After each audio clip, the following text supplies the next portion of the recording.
बिस्मिल्लाहिर्रहमानिर्रहीम। अस्सलाम वालेकुम friends, welcome back to my channel. I hope आप सब लोग खैरियत से होंगे, ठीक ठाक होंगे। फ्रेंड्स, आज मैं आपको बनाना बताऊंगी होममेड क्यूकम्बर जेल। मेरे पास है एक अदद खीरा। फ्रेंड्स, इसका मैं जूस बना लूँगी और उस जूस से हम बनाएंगे क्यूकम्बर जेल।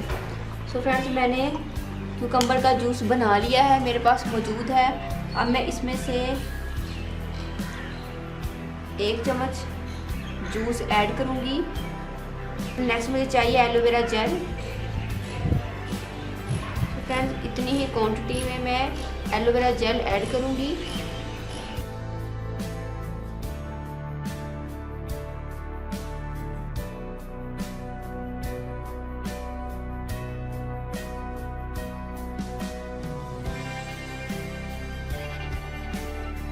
तो फ्रेंड्स, हमारी क्यूकम्बर जेल रेडी है। फ्रेंड्स, आप इसको फेस पर लगा सकते हैं। डार्क स्पॉट्स पर एक्ने को ट्रीट करने के लिए आप इसको यूज़ कीजिएगा। आपकी एक्ने पिंपल्स ट्रीट होंगे। इसके अलावा ये आपको फेयरनेस भी देगा, आपके डार्क स्पॉट्स को रिमूव करेगा। जी फ्रेंड्स, इसके अलावा आप इसको आइस क्यूब की फॉर्म में भी इसको फ्रीज़ कर सकते हैं। आप इसको आइस ट्रे में डाल के रख दीजिएगा। आधे घंटे के बाद निकालिएगा तो आइस क्यूब बन जाएंगे। उसके बाद आप इस आइस क्यूब को गर्मियों के लिए बहुत ही बेस्ट है। आप उसके साथ इसकी अपनी स्किन की आइसिंग कर सकते हैं।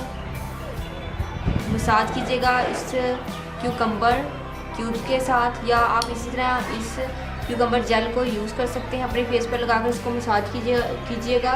फ्रेंड्स, आप इसको रात को भी लगा सकते हैं और दिन को भी लगा सकते हैं। या आपके ऊपर पोर्स को क्लोज करेगा, फाइन लाइन्स, रिंकल्स, तमाम चीज़ों को और डार्क स्पॉट्स को भी, तमाम चीज़ों को आपकी स्किन पर से रिमूव कर देगा। होप सो फ्रेंड्स, आपको रेमेडी पसंद आएगी। आप इसको जरूर ट्राई कीजिएगा। फ्रेंड्स, अगर आपने अभी तक मेरे चैनल को सब्सक्राइब नहीं किया तो प्लीज़ मेरे चैनल को सब्सक्राइब करें। मेरी वीडियो पे नीचे रेड कलर का सब्सक्राइब का ऑप्शन आ रहा होगा, उस पर क्लिक कर दीजिए। और जो मेरे फेसबुक के व्यूअर्स हैं, उनको कोई भी रेमेडी अगर चाहिए तो वो मेरे यूट्यूब के चैनल पर जाकर इजीली हर किस्म की रेमेडी हासिल कर सकते हैं। एक्ने के बारे में हो, गंजपन के बारे में हो, किसी भी किस्म की, वहाँ पर आपको हर किस्म की रेमेडी मिलेगी। सो फ्रेंड्स, परेशान होने की बात नहीं है। आप मुझसे हर किस्म की रेमेडी पूछ सकते हैं। मेरी वीडियो को लाइक और शेयर करना भी मत भूलिएगा। मिलते हैं नेक्स्ट वीडियो में किसी और अच्छी सी रेमेडी के साथ। तब तक के लिए अल्लाह हाफिज़। Thank you for watching my videos.